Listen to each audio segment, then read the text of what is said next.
그러니까 인생을 살다 보면은 초등학교에서 중학교 가고 중학교에서 고등학교 가고 대학교도 가기도 하고 직장 생활을 하면은 이 부서에서 저 부서로 옮겨 가기도 하고 이 회사에서 저 회사로 가기도 하고 회사를 다니다가 직장 생활을 하다가 영업이나 사업을 하시는 분들도 있고 사업을 하다가 다시 직장으로 가시는 분들도 있고 직업의 변동도 있고 다양한 어떤 내 생활에 내 행동에 내 삶의 변화를 주는 경우들이 있는데 그 생활의 변화 중에서 대표적으로 두드러지게 우리가 인생의 큰 전환점이라고 말하는 이런 일들은 결혼식이라고 해요. 결혼식. 사람이 죽으면 끝나는 거니까 장례식도 인생의 대변화지만 일단은 죽으면은 삶에서의 끝나기 때문에 살아있는 동안의 어떤 큰 변화는 결혼식이라고 해요. 결혼식.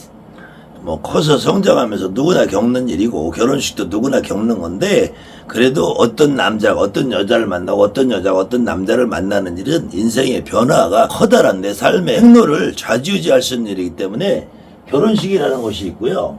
그 다음에는 또 무당이 내림굿을 받는 것도 얼마든지 결정을 하면 행할 수 있는데 이 내림굿이라는 거는 굉장히 많은 각오와 내 뚜렷한 확신이 있어야지 하는 거란 말이에요.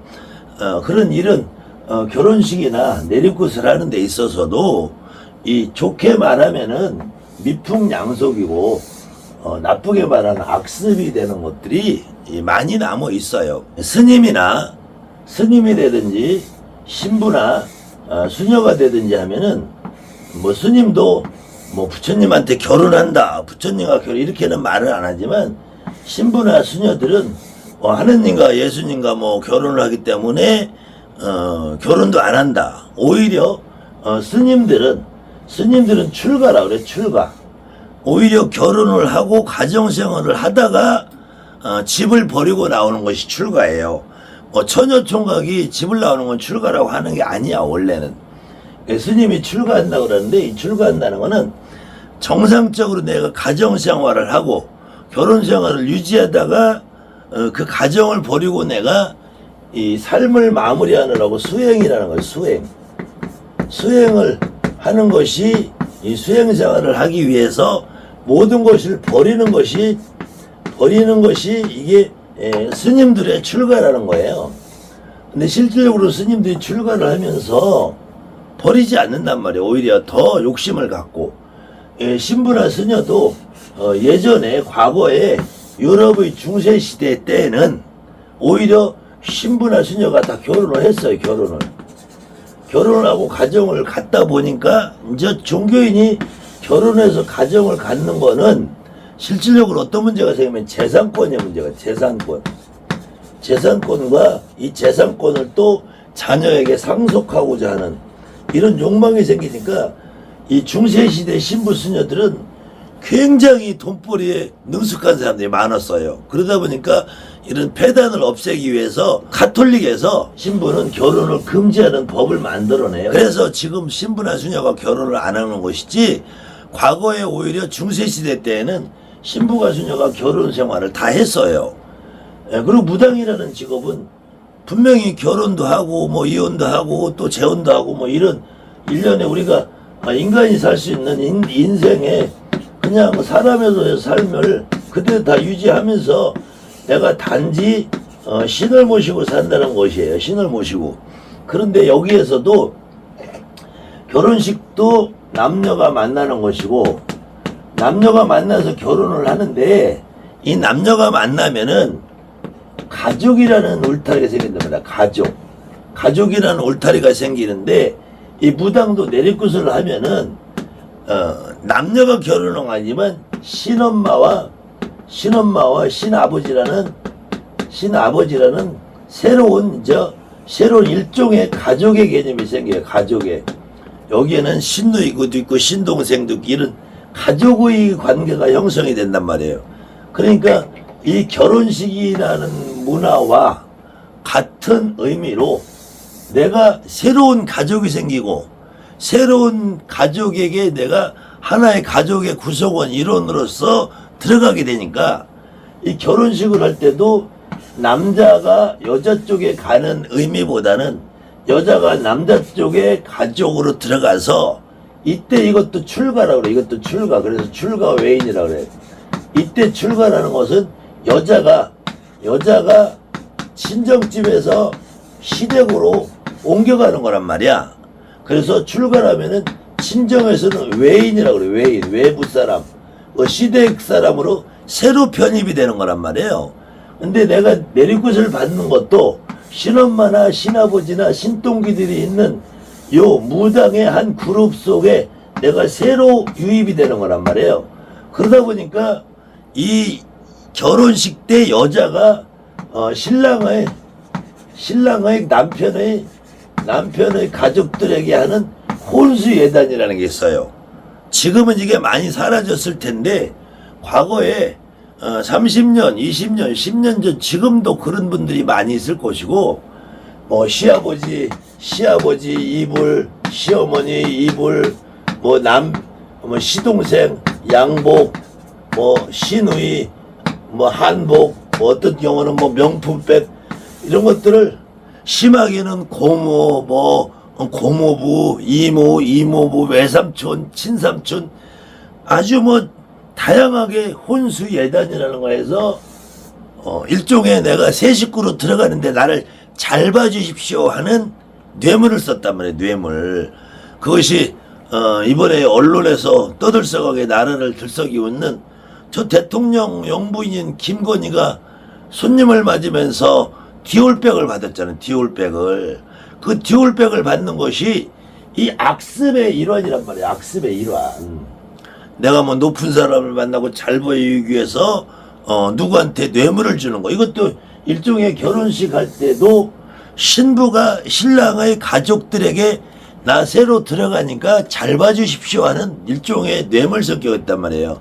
이것이 이제 가족이라는 울타리가 좀 해체가 되고 도시화, 개인주의화 되니까 뭐 고모한테까지 내가 뭐 왜 시고모한테까지 뭐 옷 한 벌 해주고 뭐 시동생한테까지 양복해주고 이런 문화가 지금은 사라졌고, 그리고 지금은 못이나 이불이나 이런 물자가 너무나 흔하니까 내가 가서 돈 주고 사입지 하니까 이 혼수예단이 언젠가부터는 이 현금으로 바뀌어요. 현금으로 바뀌어서 친정엄마가 시어머니한테 혼수예단 쓰십시오 하고 500만원, 1000만원 뭐 있는 집들 5천, 1억을 줘. 그럼 또 신랑 엄마가 신부에게 그러면은 니네 집에 또 해라 해서 뭐 한 반 정도 이런 것들이 있는데, 저는 그런 것들을 완벽하게 다 배제하고 지금까지 왔는데 저는 그런 걸 단 한 번도 안 해봤어요. 양쪽 집에서 한다는 것도 다 하지 마십시오. 안 해요. 그리고 제가 재작년에는 우리 딸 결혼식을 했는데, 우리 딸 결혼식 때에도 전체 제가 부조금 1원도 안 받습니다. 아무도 부조하지 마십시오 해서 그냥 몇몇 분에게만 제가 문자를 돌리고, 물론 그때 마침 코로나가 있어서 소규모 결혼식을 행하는 시대였는데, 소규모 결혼식을 하니까 제 가족들 몇 명만 참석하고 일체 결혼식장에도 오지 마십시오. 그리고 결혼식장에 안 오시더라도 일체 부조금도 안 받습니다. 그리고 제가 그냥 우리 딸 혼수 비용으로 지네들 방어들 돈 뭐 결혼식 비용 제가 조금 보태주고 말았는데, 저는 지금도 누가 결혼식 한다, 장례식 한다 하면은 저는 부조금을 해요. 저는 부조금을 하는데, 저는 집안에 어떤 애경사가 있어도 아무한테도 알리지도 않고 아무한테도 부조금 보내라고 청첩장이나 부고장을 보내지 않습니다. 제 아버님이 작년에 돌아가셨는데 그때도 주변에 아무한테도 부고장 한 개도 보내지 않았어요. 그리고 부조금 10원도 안 받았고, 그렇기 때문에 지금 이 내리굿을 할 때도 제가 무당이 될 그 당시만 해도 신엄마, 신아버지, 또 신누이, 신오빠, 뭐 형 이런 분들에게 한복을 한 번씩 다 해줬어요. 저도 그런 시절이 있었고, 그리고 제가 내리굿을 받을 땐 그랬는데, 제가 선생님이 돼서 내리굿을 할 때쯤 되니까 이 문화가 하나의 악습처럼 돼버리더라고요. 그리고 한복을 뭐 다 자기들이 돈 주고 사 입고 여유 있고 있으니까 굳이 신엄마한테 뭐, 저도 그래서 한복해준다는 사람이 있고 뭐 선생님 어쩌고 아버지 어쩌고 저쩌고 야야야 됐어 너 내륙구 타는데도 힘드는데 뭘 그런 걸 해 하지마. 그리고 안 하는 문화로 지금 정착시켜가고 있는데 그래도 한복을 한 번씩 해주다가 한 10년 전 15년 전부터는 이제 버선 한 번씩 해주는 걸로 또 하시는 분들도 있고 지금은 저 같은 경우는 이런 걸 전혀 하지 않는데 요번에도 얼마 전에 내륙구 산 친구가 그래도 제가 너무 가만히 있기 죄송해서 한복 한 번 해드릴게요. 그러길래 그래 그럼 내 거 한복은 해주고 싶으면 해줘라. 그리고 더 이상 아무것도 안 했는데 아직도 몇몇 무당 선생님들은 그렇게 자기 한복을 해줘야 된다. 뭐 신누이 신동기들 한복을 한 번씩 해줘야 된다 해서 내리고 타는 날 전체 한복을 한 세트로 맞춰서 입고 뭐 유튜브 방송 찍고 하시는 분들이 있어요. 그런데 제가 봐서는 이거는 굉장히 불필요한 악습 같습니다. 악습. 그래서 저는 이런 것을 전혀 하지도 않았고요. 그 다음에 이제 신참내라는 문화가 있어요. 신참내. 옛날에는 신고식이라고 하죠. 회사를 들어간다든지 직장을 들어간다든지 학교를 들어간다든지 하면은 선배가 후배들 뭐 특히 대학생들 MT 가서 뭐 술을 먹이고 막 괴로움을 주고 집단 구타를 하고 지금도 젊은 친구들 사이에서는 생일빵 뭐 이런 거 있잖아요. 그게 옛날에 과거에 신참내 신고식 같은 그런 악습이 내려오는 폐단이라고 저는 봅니다. 그래서 또 한동안 지금 30, 40대들은 잘 모르겠지만 5, 60대 요분들은 내가 옷을 한 벌, 세 벌 샀어. 옷을 양복을 하나 새로 탁 뺐어. 그러면은 회사 나가든지 어디 가면은 야, 너 오늘 새로 샀냐? 옷 착복식 해야지. 또 새 차를 뽑았어. 너 새 차 샀냐? 그럼 새 차 사는 시승식 해야지. 그 시승제가 가서 저녁 때 가서 술 먹고 마시고 그것이 아직도 남아있는 것이 집들이라는 게 있어요. 집들이. 신혼부부가 새 집을 갔다든지 아니면은 직장 생활을 하면서 한 10년, 20년 고생해서 내 집을 마련해. 그러면은 친구, 동료, 직장 선배, 후배들 모아놓고 집들이 행사를 한단 말이에요. 그 집들이도 다 모든 이런 것이 결혼식에, 혼수예단, 내림굿에 어떤 신엄마, 신아버지, 신동기들 예단, 그 다음에 어느 직장이나 회사에 들어가면은 신고식, 신참내, 착복식 뭐 이런 것들이 전부 다 그 시절에는 없는 시절에 내가 집을 하나 장만하고 차를 하나 장만하면은 또 나도 얼마나 못하고 가족들끼리 모여서 축복을 해주던 행사 그런 좋은 미풍양속이 어느 순간에는 그 한 사람에게 막 뭔가를 막 뜯어먹으려고 그 사람에게 강요하고 부담을 주는 악습 폐단이 돼버린 경향이 있어서 마음으로 좋은 마음으로 내가 새로 무당이 되면서 신엄마한테 같은 신동기 언니 동생 하는 분들한테 한복 한 번씩 해주는 거 정말로 아름답고 좋은 의미인데 그것이 그 당사자 개인에게는 많은 부담으로 작용할 수 있단 말이에요. 차라리 그래서 그 비용을 아껴서 신당에 기물을 하나 등불이나 탱화를 하나 좀 더 보기 좋은 거 점상을 하나 멋진 걸 놓고 내가 충분히 간판을 한다든지 뭐 유튜브를 찍는 데 하는 비용에 얼마든지 더 효과 좋은 방향으로 비용을 쓸 수 있게 저는 지금 그런 것들을 다 없애버려서 안 합니다. 물론 전통을 지키고 보존하는 입장에서는 제가 이율배반적으로 전통을 말살하는 흔적이 있을 수도 있지만 전통과 문화는 늘상 시대에 따라서 바뀌기 때문에 제가 처음에 무당이 됐을 때만 해도 아침에 구슬하러 가면은 그 구슬하는 당사자들이 올 때 담배를 사옵니다. 기본적으로 제가 집들이 담배 한 부를 사오고 바카스 한 박스 사오고 청심환 한 박스 사오고 피로여기 복지 사오고 그렇게 사와요. 그래서 그날 구대 수고하시는 선생님들한테 다 한 개씩 나눠줬어요. 그것이 이사 가면은 우리가 집들이를 가면은 기본적으로 성냥, 하이타이, 휴지를 사가잖아요. 그 성냥을 켜서 불이 일어나듯이 재수 있게 잘 썰어라. 하이타이는 거품이 일어나듯이 부자가 되거라. 휴지는 휴지가 풀려나가시 모든 일이 술술술 잘 풀리거라.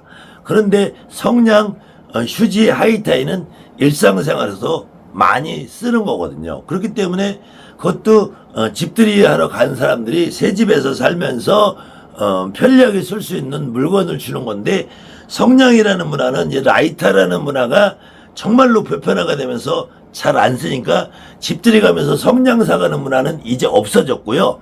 주로 세제, 하이타이나 휴지를 사러 간단 말이에요. 그것조차도 지금은 많이 없어지는 추세인데, 무당들도 그래서 예전에는 구슬하면서 담배를 한 값씩 나눠줬어요. 같이 일하는 선생님들, 애동이든 제자든 신딸이든 신하들한테 담배 한 갑씩을 돌려줘야지 그날 굿을 시작했어요. 그거는 무당들은 대부분 산전수전 공중전을 겪다 보니까 다 삶이 폭폭해지고, 그러니까 한 80% 90% 이상이 남녀를 불문하고 담배들을 폈어요. 그러니까 담배를 피는 건 기호식품이고 굿이라는 걸 하다 보면은 저도 목을 많이 쓰고 이러다 보니까 담배를 오히려 더 피거든요. 그러니까 굿하면서 힘드니까 담배인데 피시라고. 다만 담배 연기가 일어나듯이 연기가 타듯이 그 사람이 오늘 굿을 하고 재수를 보라는 의미로 담배를 한 각씩 나눠줬는데, 한 7, 8년 전에 박근혜 정권 때 담배는 건강에 해롭다라는 표면적인 이유로 담배값을 갑자기 10배 이상 올렸죠. 한 갑에 5,000원 하던 것이 지금 한 5만 원 정도 하니까 2, 3천 원 하던 것이, 그 담배값이 10값이 올라가면서 갑자기 담배 한 불에 5,000원, 10,000원이면 사던 담배가 느닷없이 아마 그때 2,000원, 2,500원 하던 게 25,000원, 지금은 4만 원, 5만 원 하니까 갑자기 담배값이 스물배 올라가 보니까 담배를 사다 주는 것이 너무 부담스러운 거야 되죠. 그래서 박근혜 때 무당사회에서 굿하면서 담배를 한 값씩 나눠주는 문화가 갑자기 없어졌어요. 갑자기 없어졌는데, 이제는 사람들도 담배값이 지금 4만 원, 5만 원 하는 담배값이 체감적으로 몸에 이제 익숙해져 있고, 그동안 이제 물가도, 다른 물가도 많이 오르고 하니까 지금은 다시 담배를 조금 사오는 문화로 바뀌었는데, 이런 것들이 정말로 순수하게 좋은 의미로 굿을 하면서 하나씩 나눠주고 서로 도움을 주고 하면은 좋은데, 이것이 잘못하면은 굿값 따로, 그 다음에 한복값 따로, 담배값 따로, 못 따로 하면은 굿을 하는 당사자, 특히 내리굿을 받는 당사자에게는 굉장히 부담스러운 요소로 작용을 할 수 있기 때문에, 이런 악습들은 가급적이면 좀 사라졌으면 좋겠고요. 그 악습이 아니라 그냥 내 마음에 우러나서, 저절로 우러나서 이렇게 조금 정도 내가 성의 표시하는 정도는 그 본인의 결정에 따라서 스스로 한다는 것은 뭐 아름다운 무풍양속일 수도 있어요. 근데 대부분은 그런 경우가 마치 세금처럼 의무처럼 돼버리면은 악습으로 취급될 수 있기 때문에, 그런 것들도 이제는 조금씩 없애든지 사라졌든지 아니면 서로 간에 조율을 하든지 하는 문화로 됐으면은 어떨까 합니다. 저도 그 당시에는 굿에 가서 10,000원, 20,000원 더 주면 좋지만 그 돈 1, 2만 원은 안 받아도 상관없는데, 담배를 안 주면 정말로 서운하더라고요. 정말로 서운해. 그리고 지금도 이게 방문하시는 분, 굿이 있어서 오시는 제갓집들이 담배를 안 사오면은 사실은 속으로는 그때의 그 심정에서 좀 서운해요. 서운한데, 그래도 내 서운함은 가급적이면 없애려고 하고 일부러 이런 걸 해와야 된다라고 강요하는 편은 아닙니다. 그래도 많은 분들이 굿에 참석하면은 담배 한 보로 바카스 하나, 뭐 소화제 아니면 위장약, 피로회복제, 뭐 그 약국에서 파는 거 이런 것들을 지금도 아직도 많은 분들이 사오세요. 그거는 얼마든지 내가 내 굿을 해주시는 선생님들에게 그분들이 하루에 피로를 좀 풀면서 그거 하나 먹고 마시고 내 굿을 좀 잘해 주십시오 하는 의미가 있으면은 그거는 얼마든지 아름다운 일이라고 보지만, 그것이 굿하시는 분 제갓집에게 너무 많은 부담을 주는 정도라면은 그것은 좀 없어져야 될 문화가 아닐까 생각합니다.